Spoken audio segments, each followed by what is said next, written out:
पुरजन जा पुरजन परिजन जात जन जातक मंत्री में मिले जथा विधि सवै प्रभु परम कृपाल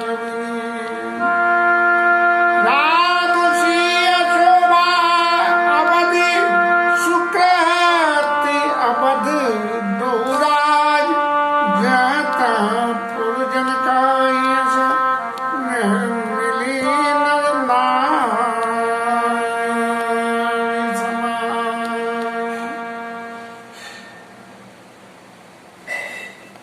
बारात अगवानों ने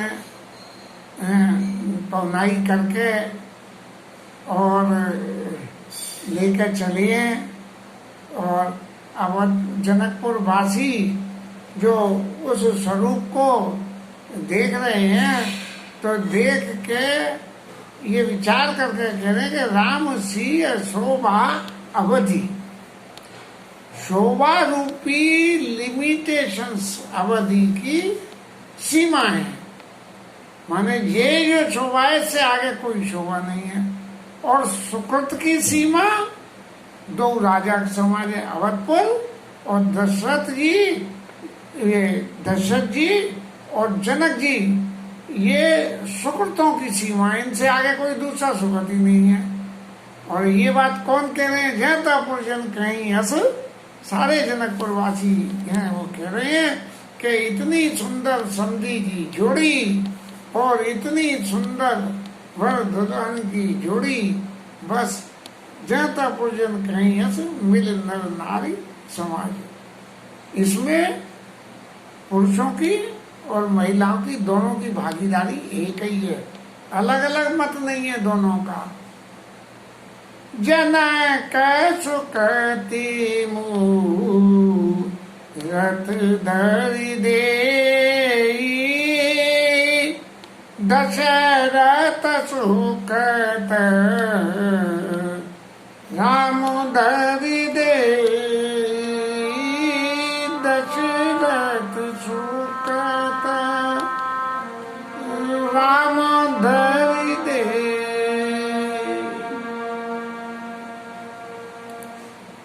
जनक जी के इतने ज्यादा सुकृत हैं कि जनक जी के उन सुकृतों की प्रत्यक्ष मूर्ति जानकी है। जानकी जी जनक जी के सुकृतों की मूर्ति हैं, तभी तो धरती मैया ने उनको जो है जनक जी को दे दिया। और दशरथ सुकृत राम धरि देई, ये दशरथ जी के पुण्य हैं जो भगवान राम उनको जो है पुत्र रूप में प्राप्ति हुए, मनुष्य रूप में उन्होंने बहुत कुछ साधना करी और भगवान ने उन्हें वरदान दिया है।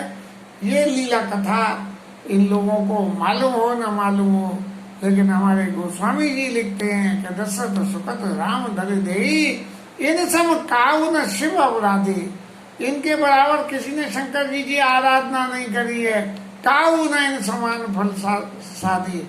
और शंकर जी की आराधना करने के बाद जो फल मिलता है वो इनके बराबर किसी और को मिला ही नहीं है। हम सब सुकृत इन सम को जग भयऊ की नहीं, और है नहीं कतऊ न होने नहीं, इनके बराबर सुकृति व्यक्ति न कोई हुआ है और न कोई होगा। और फिर जब लोग किसी के दूसरे की भाग्य की बड़ाई करें और बड़ाई करने के बाद में उसमें अगर अपने आप को जोड़ लें तो इसका अर्थ ये है कि वो लोग सच्चे हृदय से ही कर रहे हैं, बड़ाई कर रहे हैं। कभी कभी तो दिखावट के लिए भी करनी पड़ती है, किसी के मान सम्मान के लिए भी करनी पड़ती है। तो ये कह रहे हैं कि हम सब सुकृत सकल सुकृत के राशि, हम सब लोग सुकृति हैं, सुकृत का समूह है हम लोग। और भय जग जनक भय जग जन्म जनकपुर वासी, हम जनकपुर में जन्म लेके बड़े भाग्यवान पैदा हुए हैं। जिन जान की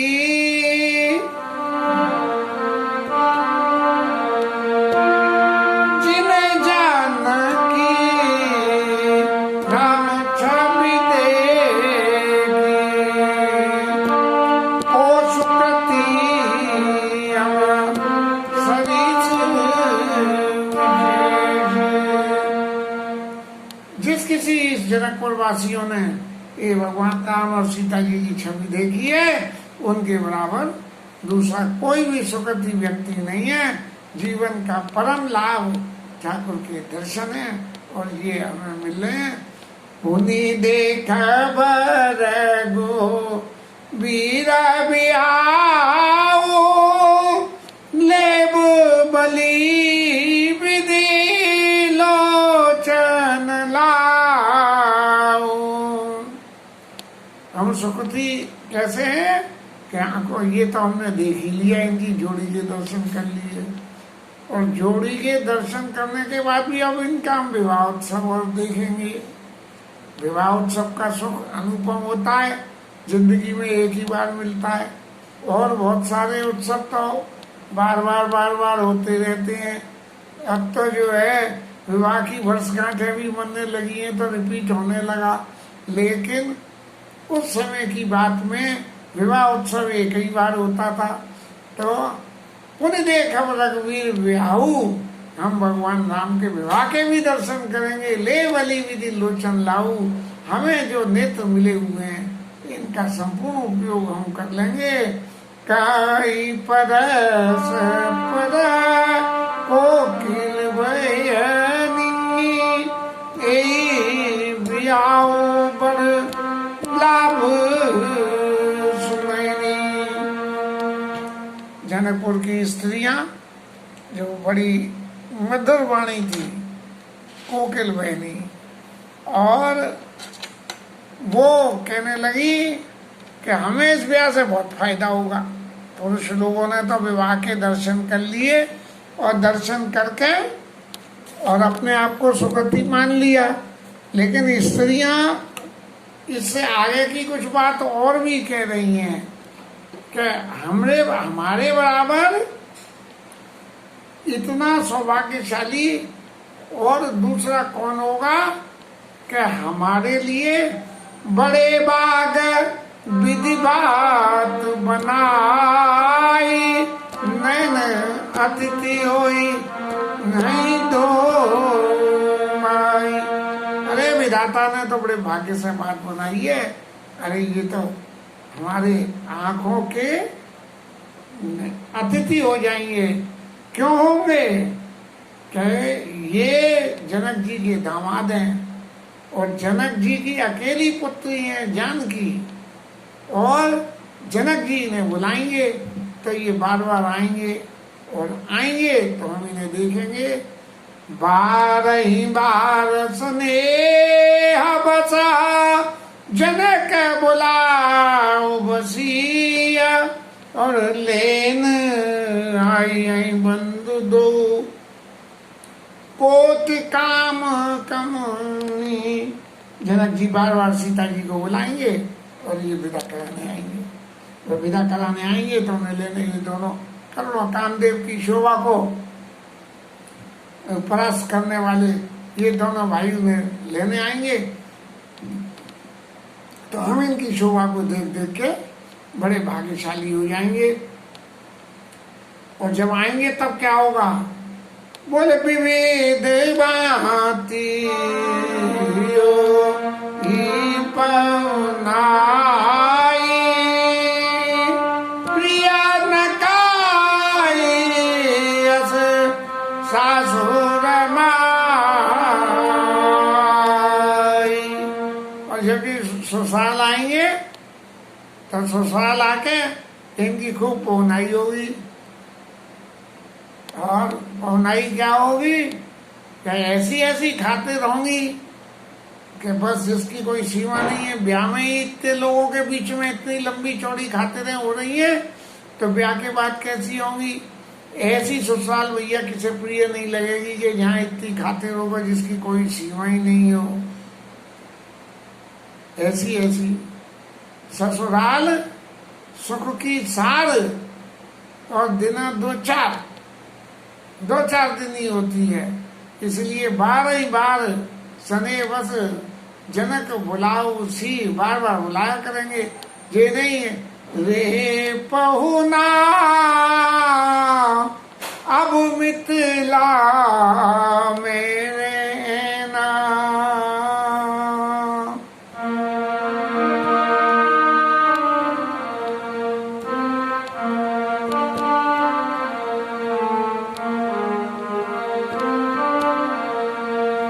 रे पहुना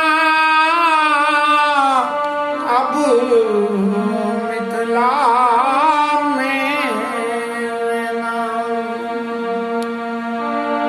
जनकपुर की स्त्रियां गालियों में भी कहती हैं, बड़ा अच्छा पद है, पूरा तो याद नहीं है।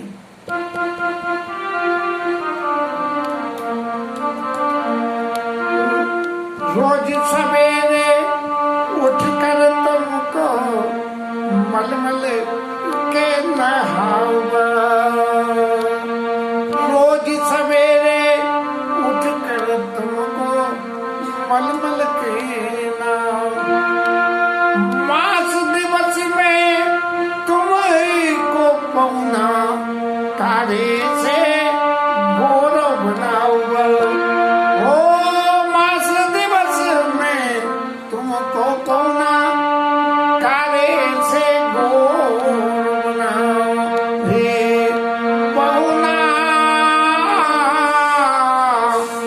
अब मिथिला में रहना। रे पहुना अब मिथिला में रहना। इसी भाव को लेके जनकपुर की स्त्रियां अपने भाग्य की सराहना कर रहे हैं। सखी जस राम लखन कर तब तब राम लखन निहारी, हो ही सब पुर लोग सुखारी। जब जब जी आएंगे तब तब इन्हें देख देख के और सारे पुरवासी लोग सुखी होंगे। सखी जस राम लखन कर जोटा, जैसे राम जी और लक्ष्मण जी की जोड़ी है ना, कैसे ही भूप संग दुई जोटा, दो और हैं, जो दो नहीं है ये 4 हैं। और श्याम गौर सब अंग सुहाए, वो भी एक काले हैं और एक गोरे हैं और सब तरह से सुंदर है। श्याम गौर सब अंग सुहाए, ते सब का ही देख जी आए। जो लोग देख के आए हैं उन्हें बताइए, मैंने अभी नहीं दर्शन करे हैं। कहा एक में आज निहारे, उनमें से एक बोल गई, अरे मैंने तो आज ही उन्हें देखा है। जन बिरन चिन्ह हाथ समारे, ऐसे सुंदर है जैसे भगवान ने खुद ही उनकी साज संवार के बनाया। भरत राम ही की अनुहारी, भरत जी बिल्कुल रामचंद्र जी की मूर्ति है। और सहसा लख न सके नर नारी, इतने एक से हैं कि इनको सहसा आदमी देख के डिस्टिंग्विश अलग अलग नहीं कर सकता कि ये भरत जी है कि जी राम जी हैं। लखन सत्य सूद अनेक रूपा, लक्ष्मण जी और शत्रुघ्न जी एक ही स्वरूप में है। नक सिकते सब भांति अनुपा, लेकिन वो डुप्लीकेट नहीं है। भरत जी और राम जी डुप्लीकेट हैं, लक्ष्मण जी और शत्रुघ्न जी डुप्लीकेट नहीं है। सही मायने में यदि देखें तो लक्ष्मण जी चपल हैं और शत्रुघ्न जी शांत हैं। पूरे रामचरित्र में शत्रुघ्न जी का चरित्र राम राज्य के बाद प्रकाशित हुआ, राम राज्य से पहले उनका कोई चरित्र प्रकाशित नहीं हुआ। और मन भावई मुख भरन न जाई, उपना कहूं तो वन को नहीं।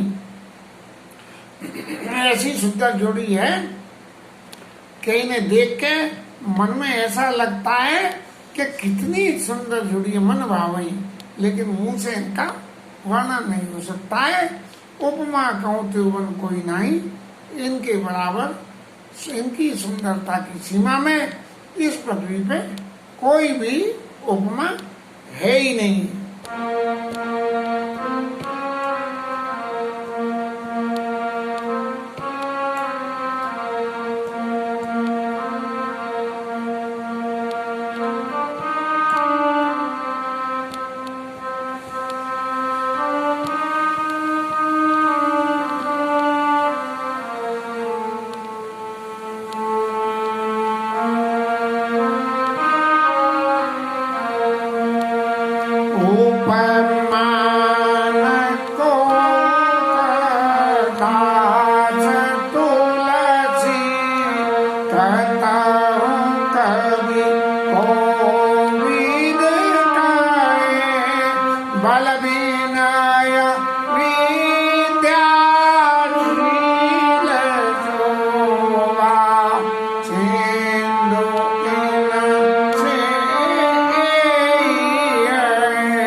जनकपुर के लोग वहाँ कह रहे हैं कि इनकी उपमा तो जय है, कोई दूसरी उपमा दी नहीं जा सकती इनको। उपमा न को का दास तुलसी कतऊ कवि को विदले, सारे कवि भी हार जाएंगे, नहीं दे पाएंगे। और अब हम ईश्वर से ये प्रार्थना करते हैं कि इन चारों को ही यहाँ ब्याह दो, दो छोरियां, और हम कहीं ना कहीं से इंतजाम कर देंगे। और इन चारों भाइयों को चार चार आया करेंगे, तो इन चारों के दर्शन करके हम लोगों की आंखें भी चार हो जाएंगे। काय परस्पर नारी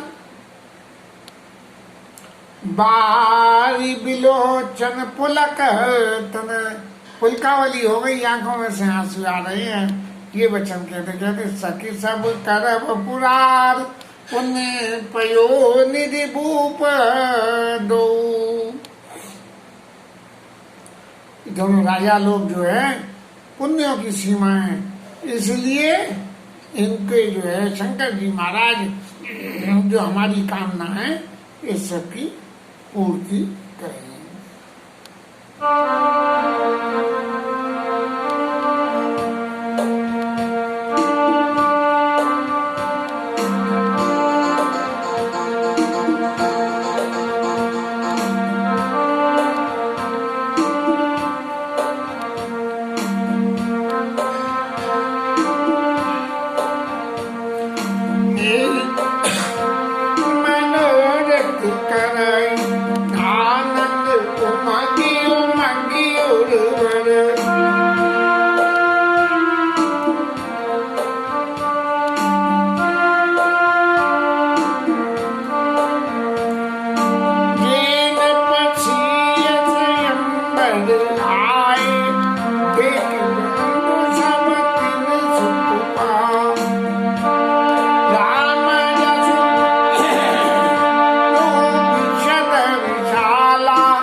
सब लोग बड़े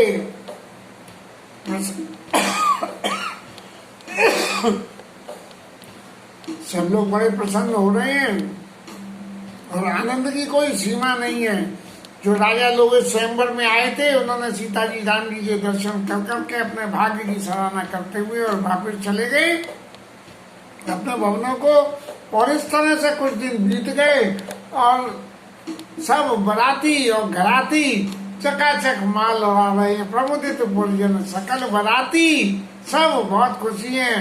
तो मंगल मूल लगन दिन आवा, अब लगुन आई, लगुन का समय आ गया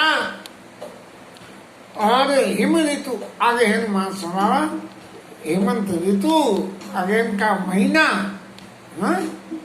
वो आ गया। और ये जो है लगन का, क्योंकि देवोत्थान के बाद विवाह शुरू होते हैं ना, तो तभी तो आती है अगेन सुधी पंचमी विवाह की तिथि है। अगेन सुधी पंचमी भगवान राम के विवाह की तिथि है। अब लगन तो 5 दिन 7 दिन पहले आती थी, उस समय तो हो सके महीने भर पहले ही आ गई हो। हाँ, मंगल मूल लगन दिनों आवा, हिम ऋतु अगहन मास सुहावा, ग्रह विधि नखत जोग भर बारू।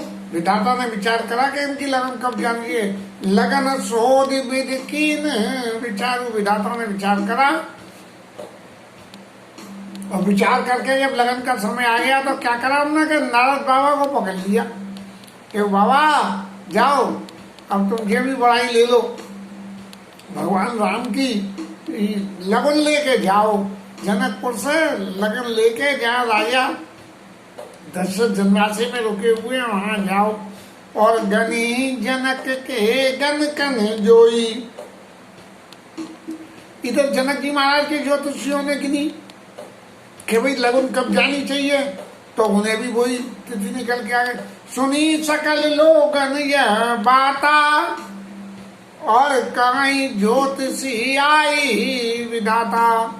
लोगों ने जब ये बात सुनी कि माँ से भी लगन निकली, नारद बाबा तो लेके आए हैं कहने, क्योंकि नारद बाबा तो उस वक्त ऐसे थे कि घर घर डोले, तो वो लेके आए हैं, और जय जनक जी के ज्योतिषियों ने गिनी है। तो इसका मतलब ये है कि विधाता खुद ज्योतिष पढ़ रहे हैं। नारद बाबा लेके आए हैं तो ऊपर से लेके आए होंगे, और जनक ने ज्योतिषियों ने यहाँ से गिनी। तो इसका मतलब जो हो गया। फिर उसके संग में उन्होंने लगन के संग में बेला निकाल, देन दूर बेला विमला सकल सुमंगल मोल, और विपिन कहे विदेशन जान सगुन अनुकूल। धेनु दूर, धेनु दूर माने जो गैया, गाय जब जो है जंगल से घूम के लौटती हैं, ये गोधूली बेला जैसे होती हैं, वो सब तरह के सुखों को देने वाली होती है। और विप्रन कहे विदेशम ज्ञानी समय अनुकूल। ब्राह्मणों ने विदेह राजा से ही कहा कि महाराज इस समय बहुत ही अनुकूल है, इसलिए इस समय की हिमृत आगे मास सुहावा तिथि तो नहीं लिखी है, उसमें बेला जरूर लिखी है, तिथि नहीं लिखी है। इसका मतलब काफी पहले लगन आ गई होगी, उन्होंने भेज दी होगी कि लगन आई तो राजा दशरथ बंध गए, और बंध गए तो ब्याह चढ़ावा के करवा के ही जाएंगे। अभी पता लगा कि महाराज नए जमाने किसी कोई लीला हो तो क्या हो क्या नहीं हो, महाराज छोरे के बाप का मन बदल जावे तो फिर कोई उधम नहीं हो, न इसलिए लगन भेज दो। यहाँ तो गई है लगन और भेज दो, और लगन भेज के बंध गए, अब तो फेरे पड़वा के ही जाएंगे। विप्रन कहे विदेशन जाने सगुन अनुकूल। और इसके साथ ये लगन भेजने का सिलसिला शुरू हुआ। भगवान की लगन गई है, और एक सबसे बड़ी बात इसमें ये है कि प्रथम बारात लगन ते आई, ताते पुर प्रमोद अधिकाई। ये भगवान राम की जो बारात थी, लगन तो हमेशा जब लगन चढ़ जाती है तब कन्या पक्ष से निमंत्रण जाता है कि महाराज हमारी ये कन्या से विवाह करने के लिए आप लोग हमारे यहाँ पधारे। लेकिन ये नौता तो आया नहीं था कि लगन चढ़ गई अब आप आओ। उन्होंने तो कही कि महाराज टूटा ठीक तनु ब्याह तो हमारी तरफ से हो गया, लेकिन अब आप आओ और मान सम्मान और लेके हमें बड़भागी करो, इसलिए नौता भेजा था। अब जब नौते में आई गए तो बोले अब महाराज अब तो लगन भी ले लो और फेरे भी पड़वा लो। तदपि जाए तुम करो अब जथा वंश व्यवहार, जो वंश का व्यवहार है वो करना। उसको व्यवहार के लिए जनक जी ने ये सारी लीला करी है। और भाग्य विभव अब देश कर, देख देव ब्रह्मांड, लगे सदाहन सस मुख जान जनमान बाद। ये राजा दशरथ के भाग्यों को तो देवता लोग भी सराहना करने लगे, और सारे देवता अपने मुखों से उनकी तारीफ करने लगे कि देखो इनके घर में प्रत्यक्ष पर ब्रह्म परमेश्वर पुत्र रूप में आए हैं, इनके भाग्य किसके बराबर है। और हम तो बेकार के ही है, जान जन्म के बाद हमारे पास तो सारी सुविधा है भगवान के अप्रोच की, लेकिन फिर भी हम कभी भगवान से ये नहीं कहते कि हमारे घर पुत्र रूप बन के आओ। इसके साथ में ये आज की कथा विश्राम। हरि नाम कीर्तन।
गणपति महादेव की जय, शिवराज धरण की जय, जय